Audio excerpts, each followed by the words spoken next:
L'ENAS, c'est une école qui fait partie intégrante du CNAM, le Conservatoire des Arts et Métiers, national des Arts et Métiers, qui est une institution reconnue pour la qualité de ses formations et pour l'aspect extrêmement professionnalisant de ses formations. L'École nationale d'assurance, elle est localisée au CNAM à Paris. Alors sur plusieurs bâtiments, puisqu'en fait le CNAM peut se répandre à la fois dans le 3e arrondissement et dans le 5e arrondissement. Et au niveau de ses accréditations, elle est HCERS et elle est Calliope. La licence professionnelle que l'on propose au niveau de l'ENAS a cette particularité d'être offerte jusqu'à présent uniquement aux personnes qui étaient en Bac+2. Et depuis la rentrée de septembre 2025, ou la future rentrée de septembre 2025, elle sera même offerte en primo-formation, c'est-à-dire en Bac+3 après le baccalauréat. Alors, c'est une formation qui en plus est offerte à la fois aux alternants et à la fois au cycle traditionnel, ce qui permet à tout le monde de trouver un bon mix entre l'insertion professionnelle et l'enseignement à proprement dit. Et donc chaque étudiant, en fonction de son rythme d'enseignement, que ce soit alternant avec une immersion professionnelle ou quelqu'un qui a déjà un passé professionnel, va pouvoir trouver avec cette licence une matière à se former et progresser au sein de son entreprise.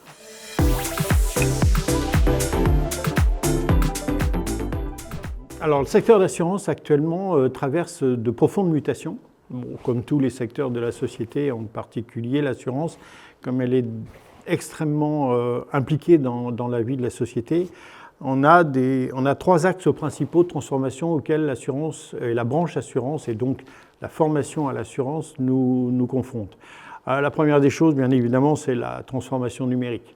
Alors on peut parler de manière un petit peu triviale de digitalisation, on peut parler d'intelligence artificielle, mais dans tous les cas, cette révolution numérique change suffisamment nos façons de travailler pour que la formation s'adapte complètement à ce nouveau défi, à ce nouveau besoin. La deuxième chose qui est importante, puisque vous le savez, la société subit aujourd'hui de plus en plus de phénomènes climatiques qui sont largement médiatisés.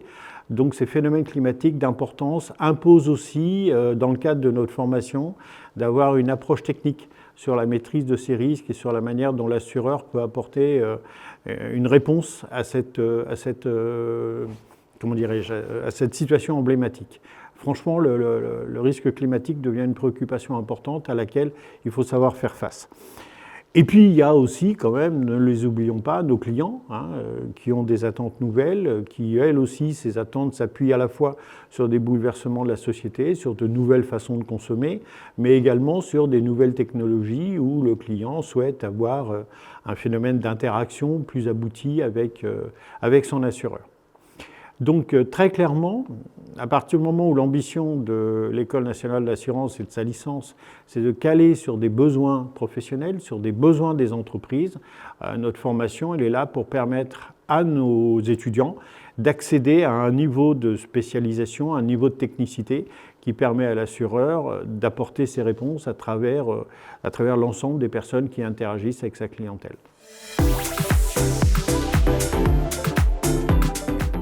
Elles sont nombreuses, à des poids différents et variés. Moi, je dirais déjà la principale force, et c'est un petit peu le reflet de la question précédente, c'est d'avoir une espèce d'actualisation régulière de la formation et des critères de la formation.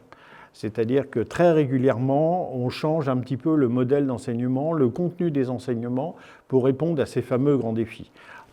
Prenons l'exemple du risque climatique. De plus en plus, il y a des cours dédiés à cette problématique-là pour permettre à nos étudiants d'accéder à un niveau de compétence sur ce domaine-là.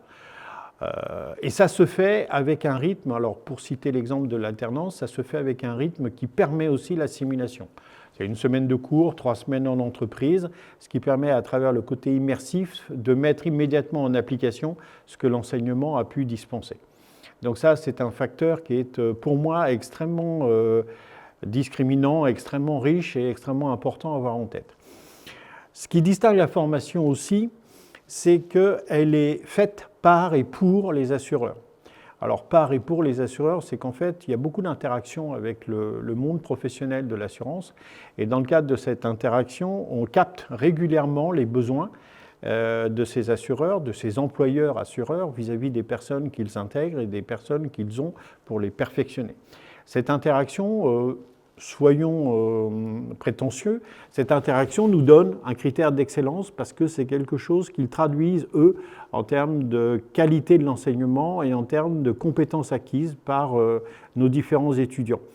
Et quand je dis prétentieux, c'est que je peux aussi parler d'un taux d'embauche de 98% à l'issue de l'enseignement, ce qui est pour moi une valeur extrêmement satisfaisante.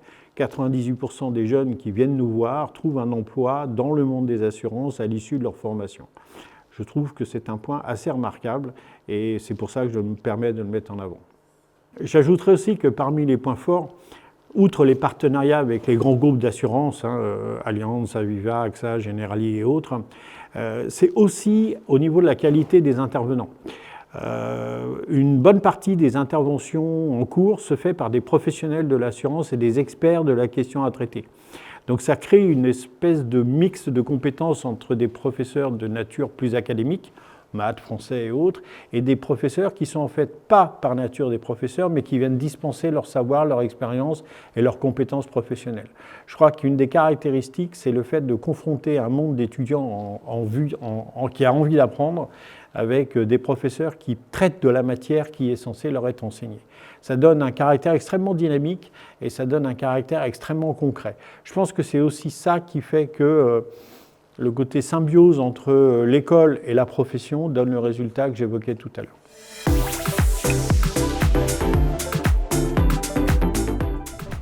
Il faut que je révèle des secrets. Donc allons-y. Je pense que ça repose aussi sur 3 axes. Dans un premier temps, une pédagogie qui est active et concrète. Alors bon, une fois que l'on dit ça, ça peut être une posture, mais non, je pense que quelque part, le recours à des cas pratiques, le recours à des situations, à des mises en situation, le recours à un mix entre quelque part de l'enseignement théorique et la mise en place de cas réels, comme on le disait tout à l'heure, un étudiant qui passe une semaine en formation chez nous, derrière il a 3 semaines de mise en application. Et d'ailleurs, c'est un challenge avec les entreprises, c'est de permettre aux étudiants d'avoir une activité professionnelle qui soit corrélée à l'enseignement. Donc ça, c'est déjà extrêmement important, cette interactivité, ce dynamisme dans la formation et ce côté extrêmement pratique, extrêmement concret. Ça, c'est le premier point. Deuxième point, on veille à ce que nos étudiants aient tous un accompagnement individualisé. C'est-à-dire que l'école propose d'avoir un accompagnement avec un tuteur académique qui est là pour vérifier que l'étudiant se retrouve dans le parcours de formation. Mais comme vous l'avez vu que l'aspect en entreprise est extrêmement important, ce tuteur académique est beaucoup en relation avec le tuteur en entreprise, de manière à ce que l'épanouissement ou la montée en compétence de l'étudiant se fasse sur les 2 aspects. Et puis comprendre si l'un des 2 est en ralentissement par rapport à l'autre, si par hasard l'étudiant a plus d'appétence sur le monde professionnel que sur l'enseignement, comment on peut corriger. Donc ça, c'est extrêmement important de savoir que chaque étudiant fait l'objet de manière récurrente de points de contact et de suivi pour vérifier que tout ça se passe bien. Et puis, je l'ai déjà dit un peu précédemment, les intervenants sont essentiellement des professionnels, on peut dire chevronnés, on peut dire parfois même passionnés, parce que leur vertu pédagogique, elle provient parfois de leur capacité à donner envie, de leur capacité à savoir parler de ce qu'ils font, de transmettre leurs connaissances. Je pense que pour ma part, plein de mes collègues sont dans la même situation. Il y a l'envie de former des personnes à un métier qu'on a trouvé à un temps extraordinaire et qu'on continue de vivre passionnément. Alors au niveau de la licence, dans la mesure où, vous l'avez compris, c'est quand même une formation qui est très professionnalisante avec le plus d'aspects concrets possible, avec la rencontre de professionnels quasiment en permanence à travers les cours et les interventions. Un des débouchés naturels, c'est l'embauche.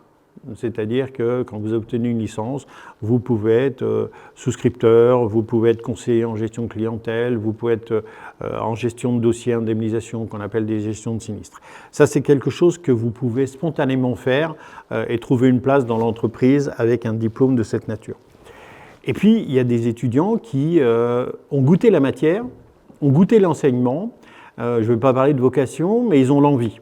Et l'envie de poursuivre, il y a, à travers cette formation diplômante, une poursuite qui se fait naturellement au niveau du master, c'est-à-dire d'aller en Bac+5, de postuler à ce master qui se fait en 2 ans et qui permet là de s'orienter vers quelque chose qui est soit de l'excellence technique, soit à ce moment-là du management au sein d'une entreprise et se doter des skills nécessaires à ce que chaque étudiant puisse s'épanouir, et là dans une dimension qui est un tout petit peu plus élevée dans l'entreprise, avec des fonctions qui peuvent être des fonctions un petit peu moins opérationnelles, mais tout aussi passionnantes.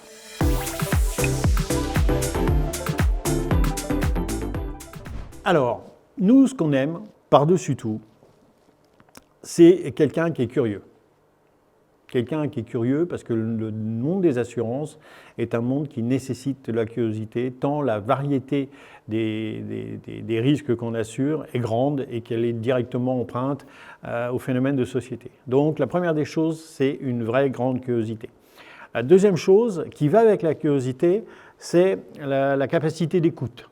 Parce que être curieux et ne rien en faire, ça n'est pas du tout ce que l'on cherche à faire. Par contre, nous, de pouvoir restituer, de pouvoir écouter, de pouvoir comprendre le besoin et la situation qui est en face de nous et savoir y répondre, ça c'est la deuxième qualité qui est importante.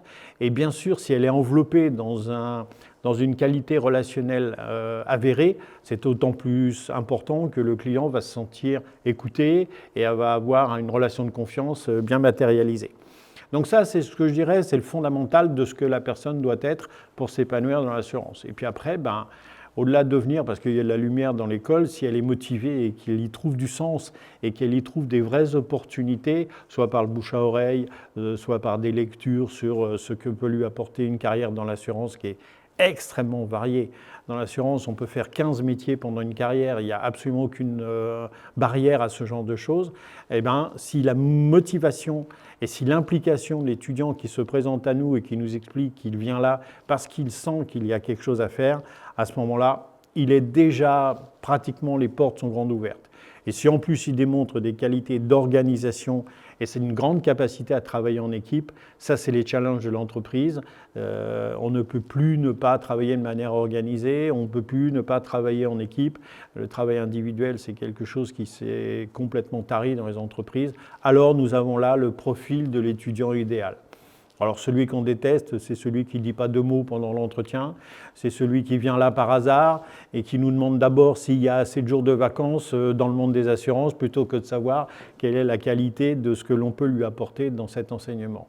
Donc voilà très schématiquement drafter ce qui est un candidat, mais je vous le dis, si ce candidat y vient motivé avec des qualités personnelles que j'ai évoquées et un projet, peut-être même simplement un projet. Je veux faire ça parce que dans ma vie, je voudrais travailler à faire ça dans 3, 4, 5 ans, quelles que soient les échéances. Alors forcément, notre taux d'écoute, il trouvera une plus grande résonance. Sa première qualité, c'est qu'il admet un public extrêmement diversifié. Donc diversification. Toute personne de toute origine, qu'il ait fait une formation initiale de maîtrise de l'art, qu'il ait fait une formation en langue, qu'il ait fait une formation juridique, va forcément trouver sa place dans cette formation et surtout dans les débouchés qu'elle va offrir. La deuxième chose qui est importante, le deuxième mot-clé, c'est l'adaptabilité. D'accord, de la formation qui permet à un étudiant, lui aussi, de savoir consommer la formation à juste titre pour lui apporter les éléments qu'il va chercher chez nous. Et puis je dirais que le troisième mot-clé, c'est la curiosité. Donc quelque part, pour aller plus loin, vous allez sur le site et vous consultez les programmes d'enseignement, vous y verrez qui fait quoi et vous y verrez ce qu'on envisage de faire quand on peut sortir de cet enseignement.